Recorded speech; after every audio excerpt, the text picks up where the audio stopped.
The vast majority of more than 90 countries attending a Swiss summit on peace for Ukraine supported its final declaration as it concluded on Sunday.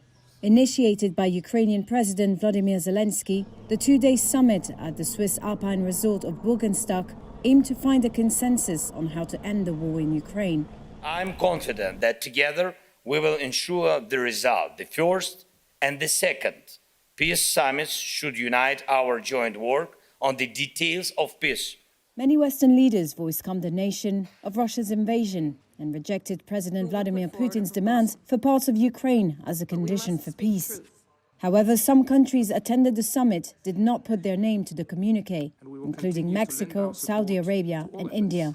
There was no clarity on whether future talks would involve Russia. Swiss President Viola Amherd.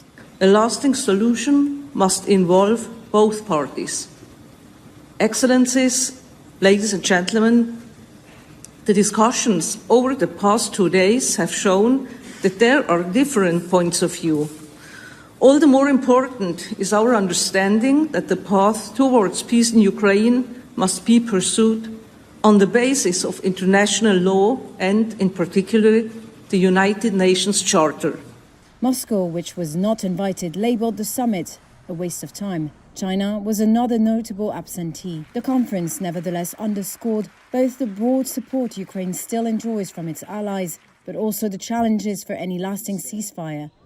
A draft of the final declaration seen by Reuters refers to Russia's invasion as a war, a label Moscow rejects. It calls for Ukraine's control over the Zaporizhzhia nuclear plant and its Azov seaports to be restored and for Ukraine's territorial integrity to be respected. But, in line with the conference's more modest stated aims, it omitted tougher issues on what a post-war settlement for Ukraine might look like and whether Ukraine could join the NATO alliance. The Kremlin did not rule out future talks with Kyiv, but said guarantees will be needed to ensure the credibility of any negotiations. Whether there will be a follow-up to the summit and where it will be held remained unclear.